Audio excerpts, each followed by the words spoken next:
하나님 말씀 신약 성경 에베소서 4장 1절에서 16절까지 에베소서 4장 1절에서 16절까지 신약 성경 313페이지입니다. 313페이지. 우리 합독은 4장 1절에서 6절까지 13절에서 16절까지 합독합니다. 4장 1절입니다. 그러므로 주 안에서 갇힌 내가 너희를 권하노니 너희가 부르심을 받은 일에 합당하게 행하여 모든 겸손과 온유로 하고 오래 참음으로 사랑 가운데서 서로 용납하고 평안에 매는 줄로 성령이 하나 되게 하신 것을 힘써 지키라. 몸이 하나요 성령도 한 분이시니 이와 같이 너희가 부르심의 한 소망 안에서 부르심을 받았느니라. 주도 한 분이시요 믿음도 하나요 세례도 하나요 하나님도 한 분이시니 곧 만유의 아버지시라. 만유 위에 계시고 만유를 통일하시고 만유 가운데 계시도다. 13절입니다. 우리가 다 하나님의 아들을 믿는 것과 아는 일에 하나가 되어 온전한 사람을 이루어 그리스도의 장성한 분량이 충만한 데까지 이르리니 이는 우리가 이제부터 어린 아이가 되지 아니하려 하여 사람의 속임수와 간사한 유혹에 빠져 온갖 교훈의 풍조에 밀려 요동하지 않게 하려 함이라. 오직 사랑 안에서 참된 것을 하여 범사에 그에게까지 자랄지라. 그는 머리니 곧 그리스도라. 그에게서 온 몸이 각 마디를 통하여 도움을 받음으로 연결되고 결합되어 각 지체의 분량대로 역사하여 그 몸을 자라게 하며 사랑 안에서 스스로 세우느니라. 아멘. 오늘 본문의 제목은 하나됨과 성장, 하나됨과 성장. 오늘 본문은 성령의 하나됨을 지키고 그리스도께서 세우신 일꾼들을 통해 성도들이 잘 양육되어 맡겨진 직분에 충성하며 그리스도의 몸을 온전하게 세워가라고 하나님께서 사도 바울을 통해 당부하는 내용의 본문입니다. 오늘 이 본문을 통하여 하나님께서 우리에게 주시는 첫 번째 교훈입니다. 부르심에 합당한 성도의 삶을 살라. 부르심에 합당한 성도의 삶을 살라라는 그런 교훈입니다. 1절에서 3절까지 말씀인데 1절 말씀 보시면 그러므로 주 안에서 갇힌 내가 너희를 권하노니 너희가 부르심을 받은 일에 합당하게 행하여. 여러분 앞선 1장 11절에서 14절 말씀과 같이 하나님의 영원한 계획과 예정으로 교회로 부름받은 성도는 그 부르심 즉 소명에 합당한 삶으로 하나 되는 삶을 살아야 합니다. 여러분 하나님께서 부르셨으니 하나님께서 책임도 져주시겠지라는 생각은 착각이요 잘못된 생각입니다. 여러분 하나님의 부르심에 합당한 성도의 삶은 교만을 내버리고 겸손함으로 살고자 완고함을 내버리고 온유함으로 살고자 그리고 세상 사람을 내버리고 예수님의 사랑으로 풍성하여 오래 참음으로 서로 용납 즉 용서하는 삶을 살고자 힘써 지키는 삶을 말합니다. 그렇게 힘써 지킬 때 내 안에 계시는 성령께서 평안에 매는 줄로 부르심에 합당한 성도의 삶을 살아가도록 도와주시는 줄 믿으시기를 바랍니다. 사랑하는 여러분, 내 삶을 한번 돌아보시기를 바랍니다. 나는 지금 하나님의 부르심에 합당한 삶을 살고 있는가? 겸손하고자 온유하고자 오래 참음으로 용서하고자 노력하고 힘쓰는 삶을 살고 있느냐는 것입니다.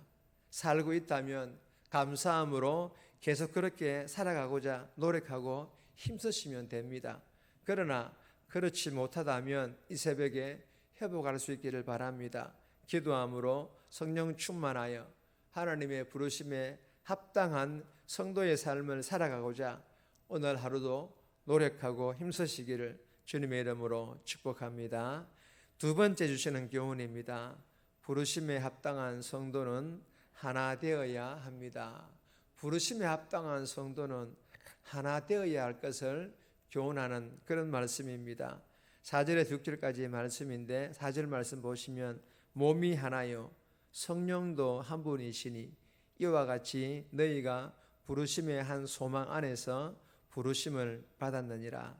여러분 4절에서 6절까지 하나라는 단어가 무려 7번이나 이어져 기록되어 있습니다.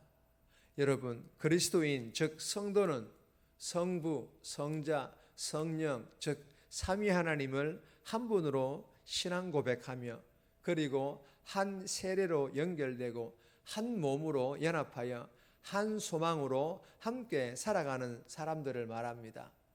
즉 신앙의 대상이 한 분이시며 신앙의 내용도 하나이며 믿는 방식 또한 하나라는 것입니다. 그러므로 교회 안에 반목, 분열 이런 나누어짐은 불가피한 일이 될 수가 없으며 이러한 반목과 분열은 교회의 본질을 부정하고 그리스도의 십자가를 욕되게 하는 일이라는 것입니다. 사랑하는 여러분, 부름받은 성도는 그리스도 안에서 한 몸을 이루어 즉 연합하여 하나님의 뜻인 만유를 통일 즉 하나님의 나라 영혼 구원의 사명을 이루어 가야 하므로 성도들 간에 반목이나 분열이 일어나지 않도록 하여야만 합니다. 대명의 성도들이 그리스도 안에 하나 되어 건강하고 부흥하는 대명교회로 함께 세워갈 수 있기를 주님의 이름으로 축복합니다. 세 번째 교훈은 제목만 읽습니다. 성도는 사명을 깨달아야 합니다. 성도는 사명을 깨달아야 할 것을 교훈하는 말씀입니다. 7절에서 10절까지인데 개인적으로 꼭 묵상하시길 바랍니다. 네 번째 주시는 교훈입니다. 성도 한 사람 한 사람들이 함께 성장해야 합니다. 성도 한 사람 한 사람이 함께 성장해야 할 것을 교훈하는 그런 말씀입니다. 11절에 13절까지 말씀인데 13절 말씀을 보시면 우리가 다 하나님의 아들을 믿는 것과 아는 일에 하나가 되어 온전한 사람을 이루어 그리스도의 장성한 분량이 충만한 데까지 이르리니. 여러분 교회의 일꾼은 성도를 섬기고 그 섬김을 받아 온전해진 성도는 그리스도의 몸된 교회를 섬김으로 교회를 온전하게 세워가게 합니다. 7절에 보시면 성도들마다 각자 다른 선물로 받은 분량, 즉 재능과 달란트들이죠. 이 재능과 달란트들이 조화를 이룰 때에 13절 말씀처럼 하나의 교회가 되어서 그리스도의 장성한 분량만큼 성숙함에 도달할 수가 있다라는 것입니다. 사랑하는 여러분, 성도와 교회에 있어서 가장 중요한 것은 목회자 한 사람이 아니라 중직들만이 아니라 어떤 힘 있는 사람이 아니라 목회자와 함께 성도 한 사람 한 사람들이 예수님을 믿는 것과 아는 일에 하나가 되어 즉 장성한 분량이 충만한 데까지 온전한 성도로 함께 자라가는 것, 성장하는 것, 성숙하는 것인 줄 믿으시기를 바랍니다. 대명의 모든 성도들이 저와 여러분들이 주신 교훈처럼 믿음이 성장, 성숙함으로 건강한 교회, 부흥하는 대명교회를 함께 세워갈 수 있기를 주님의 이름으로 축복합니다. 다섯 번째 주시는 교훈입니다. 성도 한 사람 한 사람의 연합으로 교회가 성장해야 합니다. 성도 한 사람 한 사람의 연합으로 교회가 성장해야 할 것을 교훈하는 그런 말씀입니다. 4절에서 16절까지인데 16절 말씀 보시면 그에게서 온 몸이 각 마디를 통하여 도움을 받음으로 연결되고 결합되어 각 지체의 분량대로 역사하여 그 몸을 자라게 하며 사랑 안에서 스스로 세우느니라. 여러분, 이 본문은 11절에서 13절까지의 말씀에 주시는 교훈과 겹치는 부분이 있습니다. 성장과 성숙인데 11절에서 13절까지의 성장과 성숙은 성도 개인에 좀 더 집중하고 있다면, 본문에서의 성장과 성숙은 성도 개인에게 머물러 있는 것이 아니라 좀 더 나아가 교회가 성장하고 성숙하는 것에 집중하고 있습니다. 여러분, 하나님께서 성도들에게 원하시는 성장과 성숙은 어린아이 믿음에서 벗어나는 것입니다. 그리고 사람들의 속임수와 간사한 유혹까지 분별하여 넘어지지 않는 것입니다. 그리고 하나님께서 교회에 원하시는 성장과 성숙은 세상의 풍조에 밀려 요동하지 않는 것, 즉 세상의 악한 문화들이 광명한 천사로 위장하여 교회에 침투에 들어온다 할지라도 잘 분별하여 쫓아내는 것을 말합니다.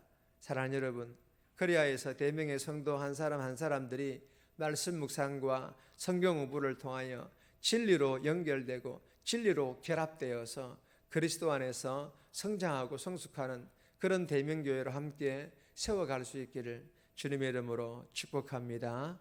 정리합니다. 겸손하고 온유하며 용서하는 삶을 살려고 노력하고 삼위 하나님 안에서 하나 되는 부르심에 합당한 삶을 살아가게 해달라고, 성도 한 사람 한 사람들이 진리로 연결되어 사람의 속임수와 간사한 유혹에 넘어가지 않는 성장하는 성도, 성숙하는 대명교회 되어지게 해달라고 이 새벽에 기도하며 오늘 하루도 살아갈 수 있기를 주님의 이름으로 부탁드립니다.